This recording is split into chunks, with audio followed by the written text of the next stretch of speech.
Happy quarantine anniversary. It's been 50 days since school shut down for us. Quarantine.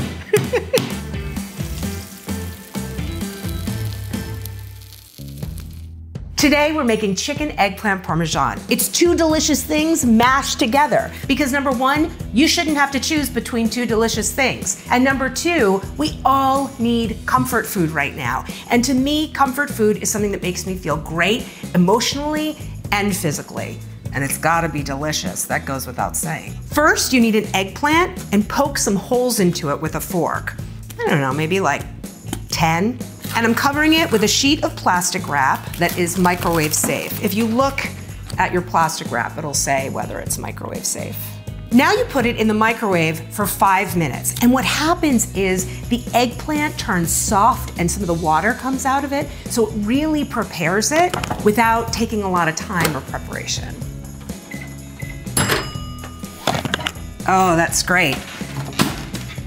So you can see the eggplant has deflated, a lot of the water has come out of it, and now it's ready to eat. Now, get another piece of plastic wrap. Sometimes I have to wrestle with my plastic wrap a little bit. For our chicken eggplant parm today, I'm using boneless, skinless chicken thighs. You're gonna love these for a lot of reasons. Number one, great flavor. It has so much more flavor than a chicken breast.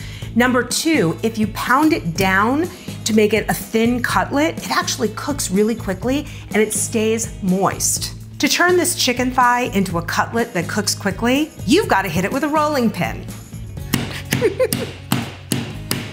So then we have two plates. On one side is a beaten egg, and on the other side is breadcrumbs.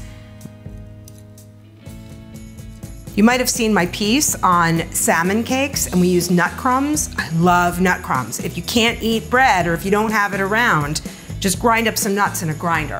Fantastic. We're going to cook the chicken in a small cast iron skillet. If you don't have one, don't worry about it. Just any oven-proof pan will work. So we'll just heat a little oil over medium heat. While the oil is heating up, take your chicken cutlet that you've pounded so beautifully and dip it in your beaten egg. And then into your breadcrumbs or nut crumbs or whatever you got going on. Now, some people put Parmesan cheese into their breadcrumbs. I don't do that. I like to put a lot of cheese on top where I can really taste it. And then do it with the second cutlet. These crumbs were already seasoned, so they had some salt and pepper in them. If yours aren't seasoned, just drop some salt and pepper in them. Makes for a better piece of chicken. And then put the chicken into the skillet. That chicken's frying, so I'm gonna peel this eggplant. It's cooled off, so I can take the top off, and then you can see the skin peels right off and reveals the cooked flesh inside. Mash it up with a fork, and now you have cooked eggplant that you can use pretty much anywhere. Time to turn the chicken. And of course, you could just make this for dinner and call it a night. Cook the chicken for about 5 minutes per side. It doesn't have to cook all the way through because we're gonna stick it in the oven for a few minutes later.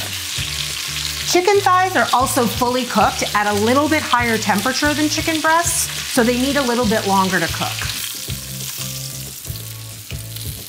In this pan with all these beautiful brown bits, I want you to turn down the heat.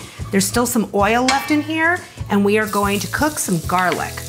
So to this garlic that we've just cooked for a few seconds, we're adding our eggplant.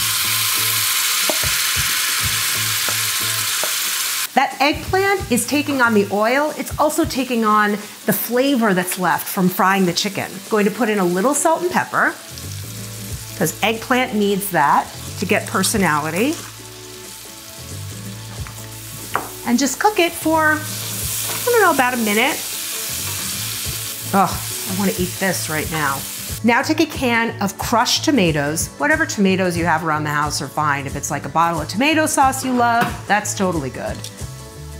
Just right on top, a thin layer. You might not have fresh basil right now. If not, just leave it out. I just like the way it looks with the red and green together because it reminds me of the Italian flag. We're just putting a thin layer of basil leaves right on top of the sauce. You don't have to chop the leaves or anything. I have some different cheeses to put on this. If you only have one cheese, that's fine. If you have no cheese, that's fine. Just leave it off. This is shredded whole milk mozzarella, which to me melts a lot easier and smoother than part skim mozzarella. So I always try to use whole milk mozzarella. Now I'm putting on some Parmesan cheese, because what's chicken eggplant parm without the parm?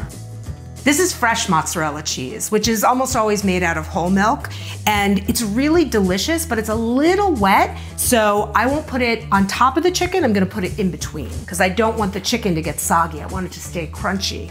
Now put the chicken back into the skillet. And now a little more Parmesan on top. And then you put that whole pan under the smoking hot broiler. Put it at the bottom of the oven so that it doesn't get broiled too quickly. If you have any extra fresh basil, it's great to just put it on top. I was taught you never ever take a knife to basil. I know that this is a controversial opinion, but it's an Italian thing. You just rip it with your hands. I'm not above cutting it with a knife, but I'm superstitious. And remember, if you put raw chicken on a cutting board, you have to wash it before you put fresh produce on it, because you don't want to go through all this and survive coronavirus and then get sick from cross-contamination. Practice regular food safety. It's been in the broiler for about 5 minutes. I know, right? I know people want to see the red of the tomato sauce, and we will when we plate it.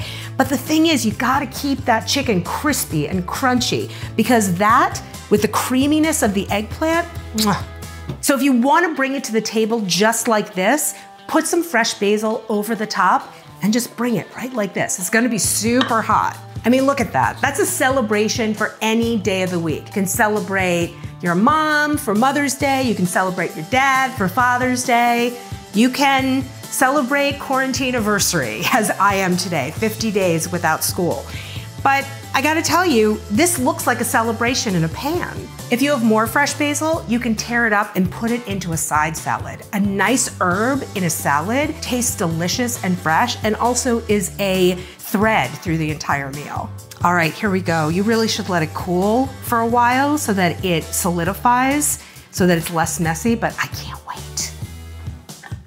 Get the chicken, some eggplant, some cheese. You're welcome.